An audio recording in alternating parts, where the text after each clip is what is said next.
Hello, friends. Surely, more than once you have heard from different people such a phrase, "It used to be better." In relation to most areas of our life. Education used to be better, healthcare, people used to be better.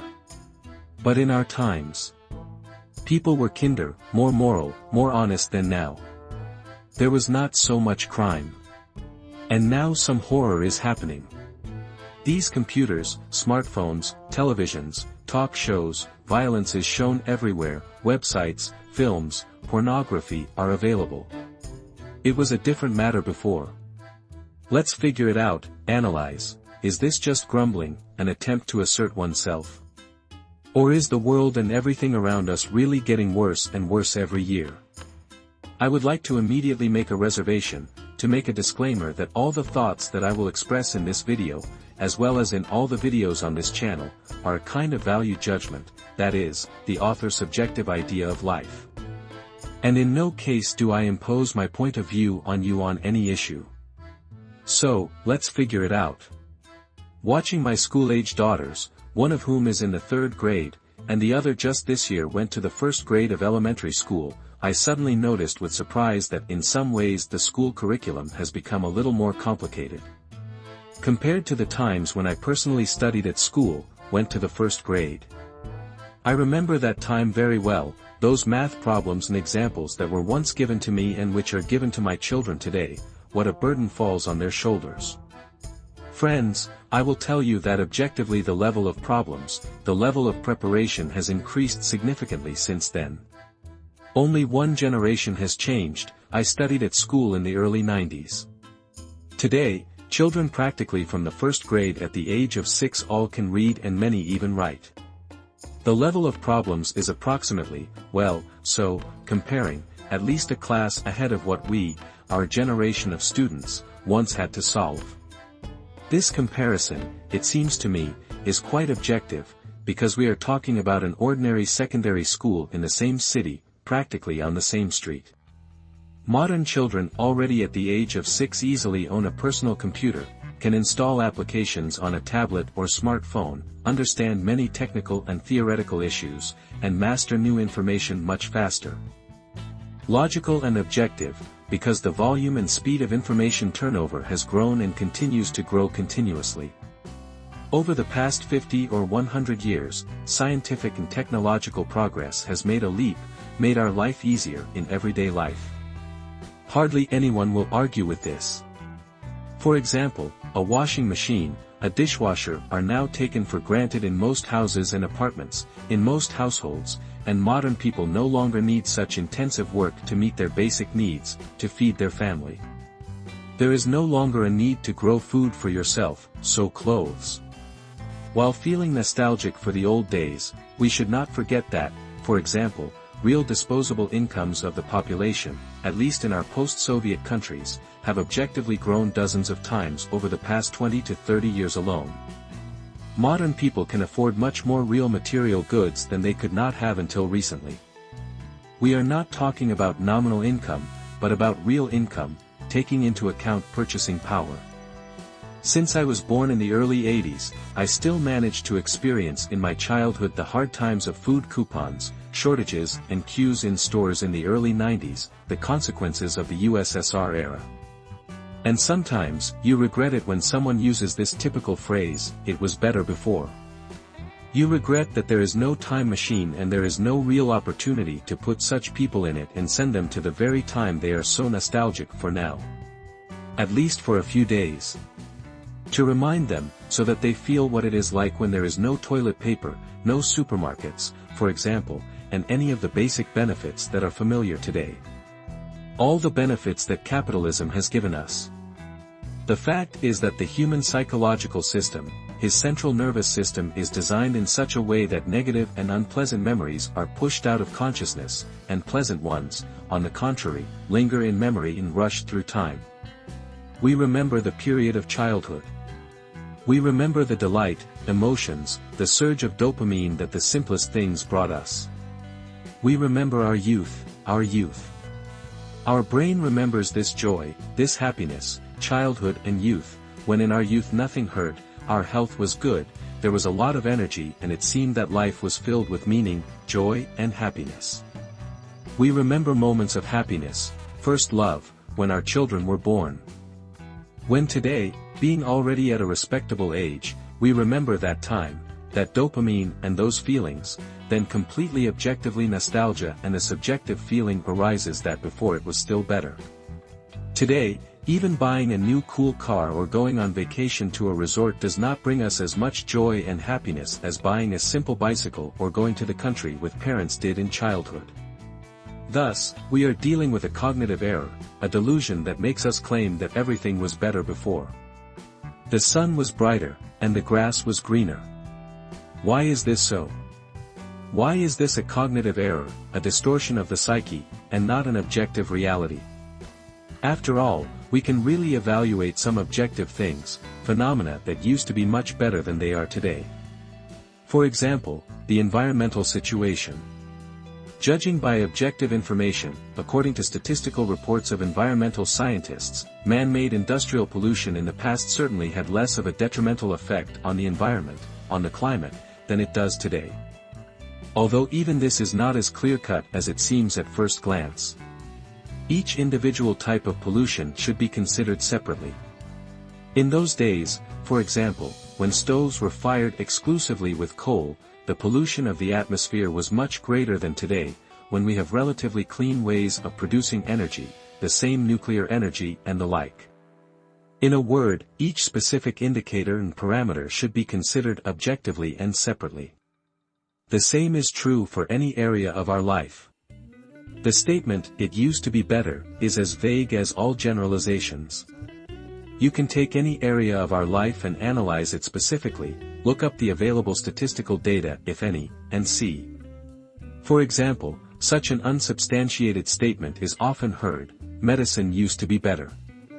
But when we look at statistical reports on the results of treatment of most nosologies, practically for all diseases, we see that the results of treatment today have objectively become much better than 10, 30, or 50 years ago. Not for all diseases, perhaps, but for the vast majority of nosologies. When, for example, vaccination and modern approaches to anti-epidemic work, to the treatment of diseases are criticized, they forget about the average life expectancy, which is steadily growing from year to year. They forget that today they have become better and more qualitative in their treatment. Man as a biological species is flourishing more and more. Yes, perhaps not in the way we would like.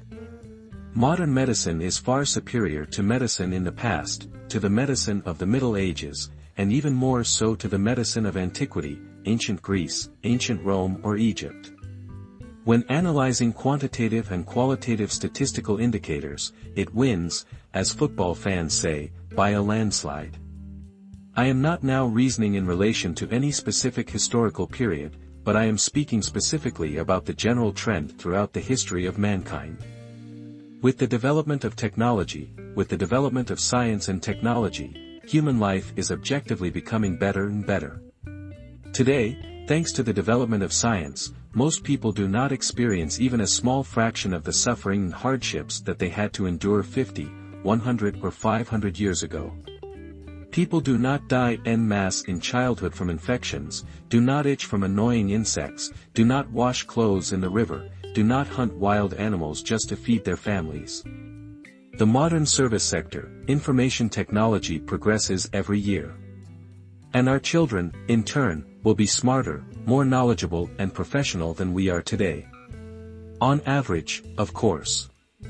In the same way, we are, on average, somewhat smarter and more educated than our parents, our grandparents. We are not talking about a universal measure of intelligence, of course. After all, each generation is different from the previous one, since it grows and develops in already changed conditions, in that environment and under those conditions. We are different. Your grandparents, of course, if they worked on a farm, for example, probably plowed the land better with a plow or mowed the grass with a hand scythe. And in this particular skill, they are certainly more competent and successful than you.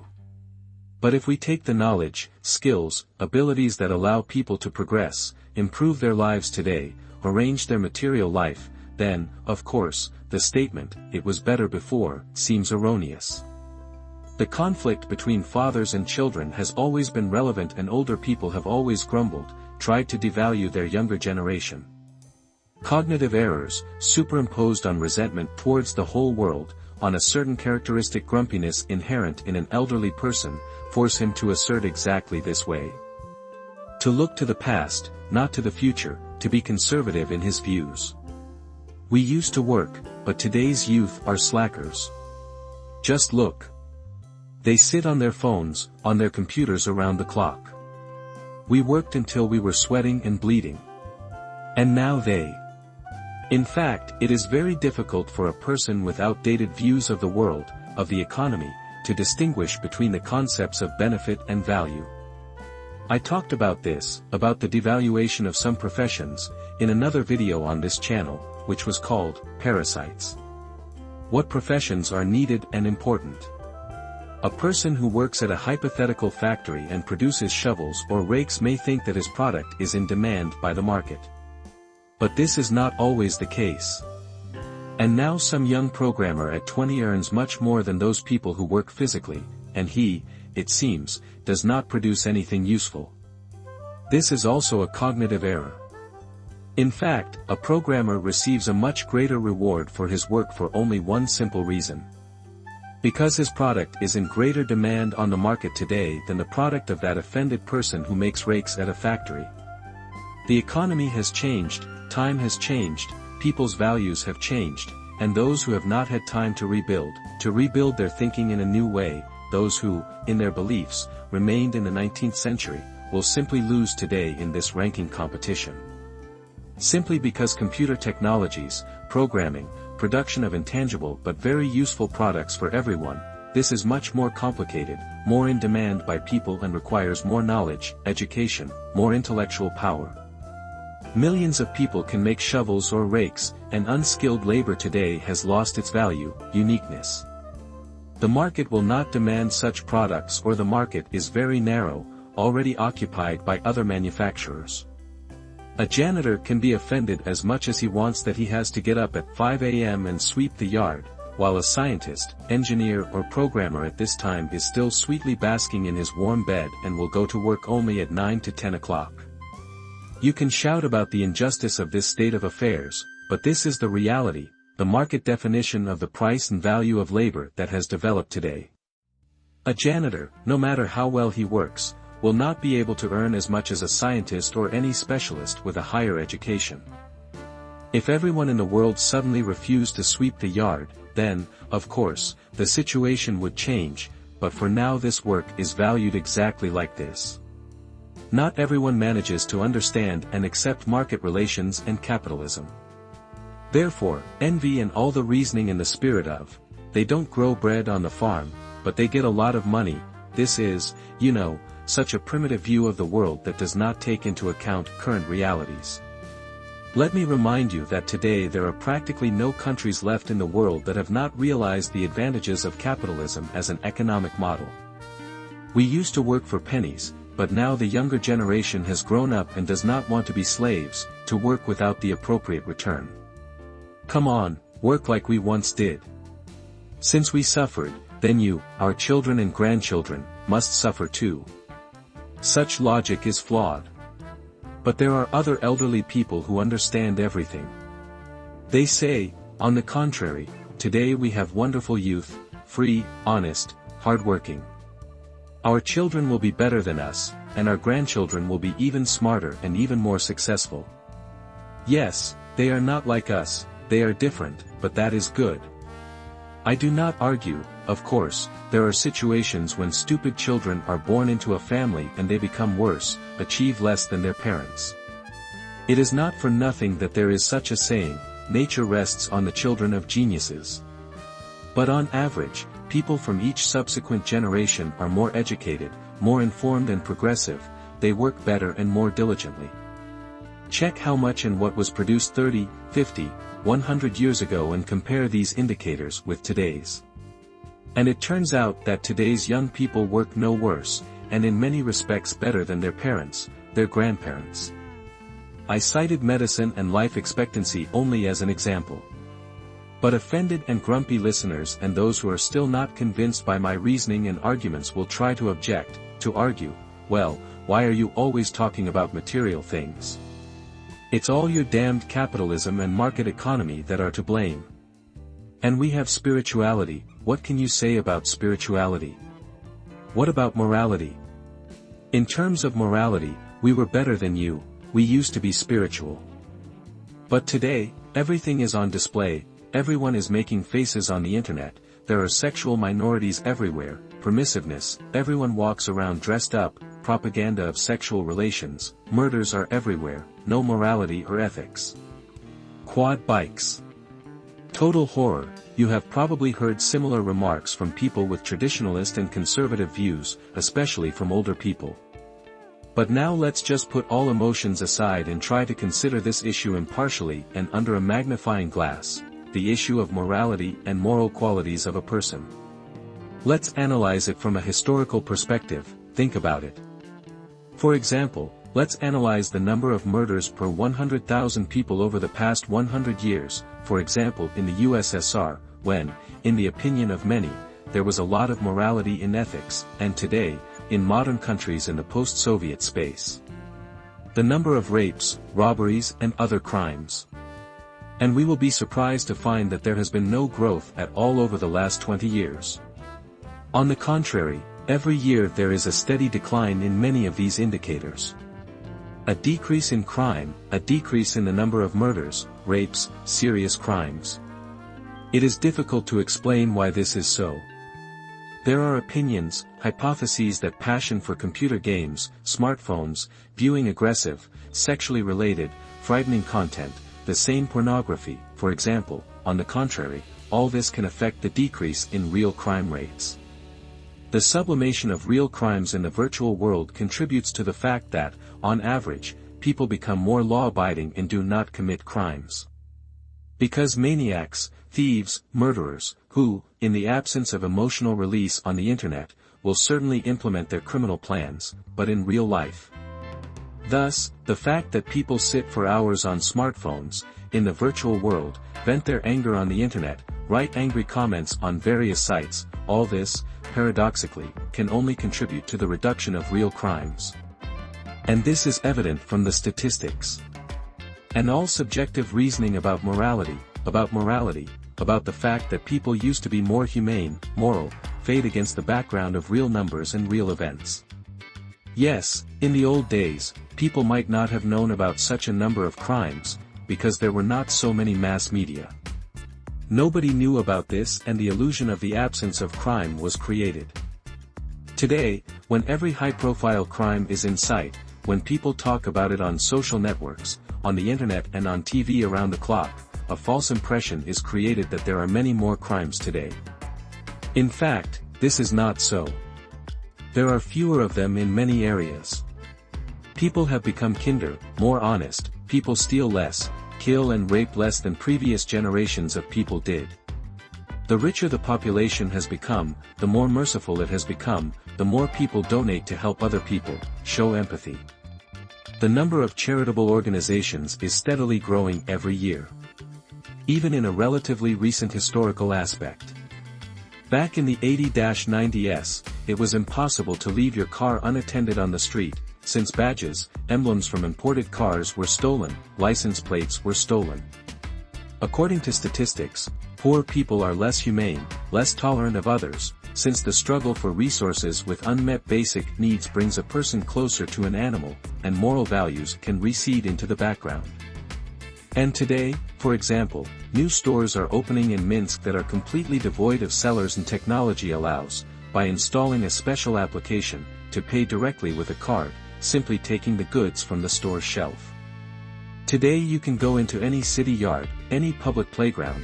In the sandbox there will be almost new children's toys, intentionally left by parents of small children so that everyone in the yard could play and not carry buckets, shovels, molds with them every time. So that small children have the opportunity to play in the sand. And no one tries to steal these things, because wealthy people are more humane, more tolerant, more merciful and kind to others. Could you imagine such a thing 30 or 50 years ago? No. Today people try to carefully put unnecessary, but high-quality things, clothes on special benches so that poor people can take something for themselves for free. Mercy and kindness came from an unexpected place, namely, through capitalism. Capitalism, so hated and reviled by socialists. It turned out that the bourgeois way of life led to that era of mercy, to that system under the conventional name, City of the Sun, which Marxists and other supporters of utopias dreamed of so much. Thomas More, Tommaso Campanella, Karl Marx. It was better before. There weren't so many divorces before and people lived in harmony, honored collectivism and family values. Perhaps, there weren't so many official divorces, dissolutions of marriage, but if you think about it, what could this be connected with? Rather, with the economic dependence of women, with the fact that people simply tolerated violence. For example, wives could tolerate alcoholic husbands for years and the fear of divorce as a socially condemned act did not allow them to take this step. They were not allowed to get divorced. But were they happier because of it? A big question. In conditions of unfreedom, tyranny, there may be no divorces at all, while patriarchy, violence and infringement of women's rights will reign in families. I do not have a clear answer to this question. When were people kinder, more moral, in the past or today? Since it is impossible to objectively measure the level of this morality, loyalty, decency and kindness of people, there are simply no such statistical data and objective criteria for evaluation. But I can say for sure, family betrayal, deception, dishonest behavior have always existed, at all times in our history. You know, sometimes when you talk to very old people born before the Second World War or right after, they tell you that there were many abandoned children, many double families, betrayals and living in two families. In the old days, it was not uncommon to have children from different men and different women, romances in different cities, betrayals. All of this happened and we even find confirmation of this in some works of fiction. Therefore, here too we cannot claim that people behaved better morally and ethically in the past than they do today. People have always been and remain people, with all their weaknesses, sins and imperfections. And society and the entire world civilization are developing along the path of lowering the threshold of aggression, lowering the overall level of aggression and violence. Even the frequency of wars and the intervals between them are increasing. If you take the ancient world, ancient people, or even the Middle Ages, then murders and violence were commonplace. Anthropologists conclude in their scientific research, most of the remains of ancient people found, bones, all these artifacts have traces of violent death, beatings. Only in feature films do they show that the Middle Ages, or even the 17th or 18th centuries, are magnificent dresses for ladies, balls, dances and nights. But in reality, it is unsanitary conditions, high mortality from infections, including infant mortality, murders, rapes, lice in the wigs of these ladies of the court and slavery, hard peasant labor of most people. I am afraid that fans of time travel, dreamers and inventors of a time machine would be very disappointed with those times, even the times of antiquity, the Renaissance.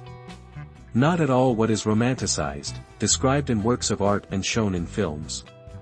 The same applies to any historical period in the past. It is impossible to say that it was better before. This expression requires detailed analysis and clarification. Better in what? In what specific ways was it better? And for whom? Living in the past and constantly looking back is the lot of unhappy people, those who have lost their footing, who have lost interest in their present life. We want to cling to the memories of our youth, to that easy dopamine, the joy of the little things, as if to a lifeline. A truly happy person never looks back and does not cling to obsessive memories of the past. Life is beautiful, here and now, today. And such people for whom it was better before should only be pitied, loved, and try to return to them that lost happiness. If these are people close and dear to you, call them once again, talk, communicate, tell them about yourself, go with them for a walk in the park or try to find them an interesting hobby. Try to return their lost taste for life, bring them out of this depressive state, a state of inner loneliness. And they themselves, having returned this taste for life, independently, without persuasion and arguments, will come to a simple thought, yes, and today life is good, life is wonderful. And today ice cream has the same long-forgotten creamy or chocolate taste, as in the old days. I hope these philosophical and rather deep thoughts will penetrate your soul and mind, will be useful. Thank you for your attention. Subscribe and see you soon.